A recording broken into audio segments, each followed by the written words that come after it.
If a church would be basically the same if you removed Jesus entirely from it, in what way can you call it Christian? Would this church be different if you just took Jesus out of the mix? I mean, you could still get together and sing, right? In fact, did you know there are churches for non-believers? Did you know that? They have churches for non-believers. They say, why should believers get to do all that? We'll get together, and they have potlucks, and they have motivational speakers, and they sing songs, and they... Would this church change significantly, foundationally, if we removed Jesus from it? Or would the church here kind of still do the same stuff you do? I mean, do good deeds for people and teach husbands to treat their wives right and wives to treat their husbands right. And would we be different without Jesus? If we wouldn't, then in what sense are we Christian? Are we Christian in name only?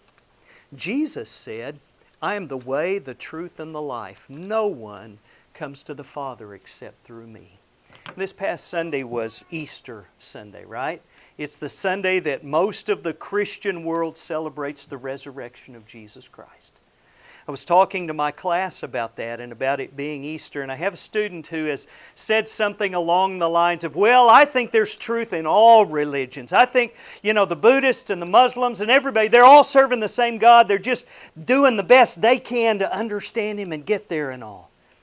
And so we were talking about the resurrection of Jesus Christ. If Jesus came out of the grave, which I believe He did, if Jesus was resurrected and came out of the grave, what that means is He said, I'm the way, the truth, and the life. No one comes to the Father but by me. That means nobody else is saved without Jesus. That's what that means. If Jesus came out of the grave, Muhammad was a liar. He wasn't a great prophet, he was a liar. If Jesus was the one who truly was resurrected from the dead, Buddha was sadly mistaken and misguided. He didn't know what he was talking about. If Jesus didn't come out of the grave, Jesus was a liar, and all the apostles were liars, and Christianity is a lie. And you need to go look somewhere else if you want to be right with God.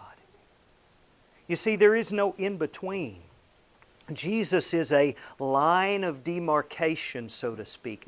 Jesus is what distinguishes us from the rest of the world. The only thing that genuinely stands between Christians and non-Christians is Jesus Christ. The doctrines that we believe, the celebrations that we worship, or that we celebrate, the worship that we do, all those things are secondary to Jesus Christ. They only have meaning in Jesus Christ. There's no meaning without Jesus in any of these things that we do. Jesus said this, do not think that I came to bring peace on earth. I did not come to bring peace, but a sword. For I have come to set a man against his father, a daughter against her mother, and a daughter-in-law against her mother-in-law. And a man's enemies will be those of his own household. What he means by that plainly is this. There's going to be people that accept me and follow me and people that don't. And they're going to be enemies. We're seeing that more and more in America, aren't we? Yes? When I was my son's age, I used to think, well, maybe my grandkids will see a time when there's persecution of Christianity in America. I don't think that anymore. I think maybe I'll see that in my lifetime. Our world is changing, and you know how it's changing? It's changing because the people who do not believe in Jesus are becoming open, vocal enemies of those of us who do believe in Jesus. I grew up in Lindsay, Oklahoma, small town not too terrible far from here. In Lindsay, Oklahoma, we had one man in the town who claimed to be an atheist, and everybody in town knew who it was. That's not the way it is in the world we live in today. Jesus said, I didn't come to bring peace. I know we talk about Jesus, the King of Peace and all that. He's peace between Christians and God. He didn't come to solve peaceful problems here on earth. What He said was, if you're going to follow me, you're going to suffer persecution. If you follow me, you want to live for me, the world hated me, it's going to hate you. And sometimes those ones who hate you will be members of your own family. Because Jesus is a lion. You know, I can preach a sermon on, say, husbands treating their wives right. Okay? You know, a husband should treat his wife right. He shouldn't abuse her. He shouldn't yell at her. He shouldn't be mean to her. And I could preach that, and that would be acceptable in any school in America. It would be acceptable in any Jewish mosque. I said that crooked, didn't I? Jewish synagogue or Muslim mosque. It would be acceptable anywhere until I say the word Jesus. And then it's not acceptable in any of those places. Because it's Jesus who is the offense to the world. Do not be unequally yoked together with unbelievers, for what fellowship has righteousness with lawlessness? What communion has light with darkness? And what accord has Christ with Belial? Or what part has a believer with an unbeliever? And what agreement has the temple of God with idols?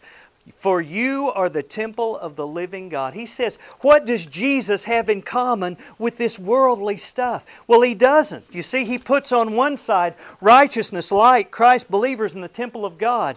And the dividing line is Jesus. On the other side is lawlessness, darkness, Belial, unbelievers, and idols. And those don't mix. Those are different. You are not part of this world if you believe in Jesus. You're not. You're an alien. You're a visitor. You're a pilgrim. You're somebody traveling through. But you're not a part of this world if you believe in Jesus. Because this world hates Jesus. I mention my wife quite often because she's a pretty central part of my life. You know what? I love my wife. Truly love her. You don't have to love my wife for us to be friends, but you can't hate her. If you hate my wife, you and I cannot be friends because she is so central to me. Now, what does that say about Christ? You know, if somebody goes and they sleep with someone else, the Bible says in 1 Corinthians 6, they become one body. When you marry someone, you become one flesh. But with the Lord, He says we are one spirit. That's the closest oneness there is. How can I be like this with people who hate the one that I'm closer than this with? I can't do that. We can't be united with those who turn against Jesus Christ. For we must all appear before the judgment seat of Christ, that each one may receive the things done in the body according to what he has done, whether good or bad. Osama bin Laden will stand before the judgment seat of Jesus Christ. He will not stand before Muhammad. Gandhi will stand before the judgment seat of Jesus Christ. He will not stand before Shiva or Buddha. He will stand before Jesus Christ. President Donald Trump will stand before the judgment seat of Jesus Christ. He won't stand before the judgment seat of the American people. He will stand before the judgment seat of Jesus Christ. And you and I will stand before the judgment seat of Jesus Christ. You see, He is what it's all about. He is the ultimate and mighty judge, and He is the dividing line between heaven and hell. He is what's going to make a difference between whether or not you spend eternity in heaven with God or whether you spend eternity in hell separated from God. It is Jesus Christ and He alone who makes that distinction.